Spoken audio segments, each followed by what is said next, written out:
আমরা অনেক সময় ফেসবুকের মাঝে অনেক ধরনের ভিডিও আপলোড করে থাকি, যে ভিডিওগুলো আমাদের পরবর্তী সময় আমাদের পেজের উপরে অথবা আমাদের আইডির উপরে বিভিন্ন ইস্যু চলে আসে। ধরুন আপনি এমন কোনো ভিডিও আপলোড করেছেন যেটা অন্যের ভিডিও ডাউনলোড করে আপলোড করেছেন, অথবা ডুইট ভিডিও বানিয়েছেন সেটা আপলোড করেছেন। এখন ওই ভিডিওর মাঝে কোনো ধরনের কন্টেন্ট মনিটাইজেশন ইস্যু চলে এসেছে, ওই ভিডিওগুলো আপনাকে ডিলিট করতে হবে, মাস্ট বি। ফেসবুকের মাঝে এমন ধরনের ভিডিও আপলোড করলে আপনাকে ডিলিট করতে হয়। সো আপনি যখন ভিডিওটা ডিলিট করে দিয়েছেন, এখন আপনি হয়তো নিশ্চিত হয়ে গিয়েছেন আমার ভিডিওটা ডিলিট হয়ে গিয়েছে। না ভাই, আপনি যখন ভিডিওটা ডিলিট করেছেন আপনার ভিডিওটা সম্পূর্ণভাবে ডিলিট হয়নি। এই ভিডিওটা আপনার কিন্তু এখনো আপনার ফেসবুকের মাঝে রয়ে গিয়েছে। আজকের ভিডিওতে আমি দেখানোর চেষ্টা করব কিভাবে আপনি সঠিক পন্থায় ভিডিও ডিলিট করবেন, একেবারে ডিলিট করে দিবেন, আপনার ফেসবুকে বা আপনার মোবাইলে কোথাও সেটা থাকবে না। আশা করি ভিডিওটা আপনি কেটে চেটে না দেখে পুরোপুরি ভিডিওটা দেখেন, তাহলে সেখান থেকে আপনি উপকৃত হবেন। প্রিয় বন্ধুরা, আমি গাজী রফিক আপনাদের মাঝে প্রতিবারে ফেসবুকের বিভিন্ন বিষয় নিয়ে হাজির হয়ে যাচ্ছি। আমার আজকের ভিডিওটা যদি আপনার ভালো লেগে থাকে, আশা করি এই ধরনের ভিডিও যদি আপনি হারাতে না চান, এখনই আমার চ্যানেলটিকে সাবস্ক্রাইব দিয়ে বেল বাটনটা অন করে দিবেন। আর যারা ফেসবুক পেজ থেকে দেখছেন, পেজটিকে ফলো দিয়ে পরবর্তী ভিডিওটি কন্টিনিউ করবেন। তো চলুন ভিডিওটি শুরু করা যাক। তো প্রিয় বন্ধুরা, আমরা সরাসরি চলে আসলাম আমাদের মোবাইলের স্ক্রিনে, আমাদের ফেসবুকে। তো ফেসবুকে আসার পরে আপনার ফেসবুক পেজ হতে পারে অথবা আপনার ফেসবুক আইডি হতে পারে, সমস্যা একই রকম এবং প্রসেসিং একই রকম, শুধু আপনি ভিডিওটা স্কিপ করবেন না।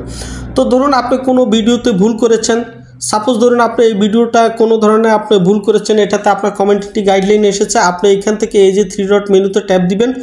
ট্যাপ দেওয়ার পরে আপনি এখান থেকে ডিলিট বাটনে ডিলিট করে দিবেন, অথবা এখানে রিমুভ একটা অপশন আসবে, রিমুভ অথবা মুভ ব্রাশ একটা অপশন আসবে। এখানে আপনি মুভ ব্রাশ করে এখান থেকে এটাকে রিমুভ করে দিবেন। ঠিক আছে, এখান থেকেও করতে পারেন, অথবা আপনি এই যে মোড়ে গিয়ে ভিডিওতে আসেন, ভিডিওতে আসার পরে আপনি হয়তো এখান থেকেও আপনি রিমুভ করতে পারেন, মুভ করতে পারেন, ডিলিট করতে পারেন। ঠিক আছে, আপনি এই দুইটা জায়গা থেকে করতে পারেন, অথবা আপনাকে যেখানে আপনার প্রবলেমটা শু করছে ওখান থেকেও হয়তো আপনি ডিলিট করতে পারেন, মুভ করতে পারেন। করার পরে এখন আপনার ভিডিওটা কোথায় রয়েছে কোথায় পাবেন, আপনি কোথা থেকে আপনি সম্পূর্ণভাবে সেখান থেকে একবারে ডিলিট করে দিবেন, ক্লিয়ার করে দিবেন, কেটে দিবেন। তো সেটার জন্য আপনাকে যেতে হবে আপনার এই প্রোফাইলস, এখানে 3 ডট মেনু অথবা প্রোফাইল আইকন, এখানে ট্যাপ করবেন। ট্যাপ করে দেওয়ার পরে এই যে এখানে আপনার সেটিং যে আইকনটি রয়েছে সেটার উপরে আপনি ট্যাপ করবেন। এই সেটিং আইকনের উপর ট্যাপ করার পরে আপনাকে একটু স্ক্রল করে নিচে যেতে হবে, ঠিক আছে।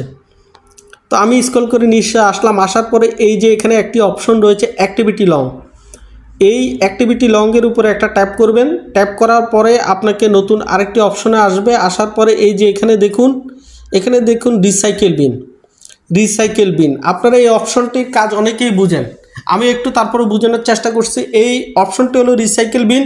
আপনারা যদি আপনার মোবাইল থেকে আপনার গ্যালারি থেকে কোনো কিছু ডিলিট করেন, কোনো ফটো বা ভিডিও যদি আপনি ডিলিট করলেও ওই ফটো বা ভিডিওটি কিন্তু একেবারে ডিলিট হয়ে যায় না, সেটা এই যে রিসাইকেল বিন নামে অপশনটির ভিতরে জমা থাকে। সো আপনি যখন কোনো ভিডিও ডিলিট করবেন তখন এই রিসাইকেল বিনের ভিতরে সকল ভিডিও জমা থাকবে। তো সেগুলো ডিলিট করার জন্য এই রিসাইকেল বিনের উপর আপনি ট্যাপ দিবেন। ট্যাপ দেওয়ার পরে এখানে দেখুন আমার কোনো এই জাতীয় ভিডিও নেই বা ছিল আগে, আমি এখান থেকে সবগুলোকে ডিলিট করে দিয়েছি, ক্লিয়ার করে দিয়েছি, বিধায় আমার এখানে নো আইটেম দেখাচ্ছে, নেই। আপনি যদি ডিলিট করেন, রিমুভ করেন, তাহলে কিন্তু আপনার ভিডিওগুলো এখানে শো করবে। এখানে শো করলে আপনি এখান থেকে এগুলা সম্পূর্ণভাবে ডিলিট করে দিতে পারবেন। আশা করি এই ভিডিওটা আপনি বুঝতে পেরেছেন। তো বন্ধুরা, যদি আমার এই ভিডিওটি আপনার ভালো লেগে থাকে এবং আপনার উপকারে এসেছে মনে করেন, তাহলে ভিডিওটি শেয়ার করে দিবেন আপনার অন্যান্য বন্ধুদেরকে দেখার জন্য। দেখা হবে নতুন আরেকটি ভিডিওতে, সে পর্যন্ত সবাই ভালো থাকবেন। সবাইকে আল্লাহ হাফেজ, আসসালামু আলাইকুম।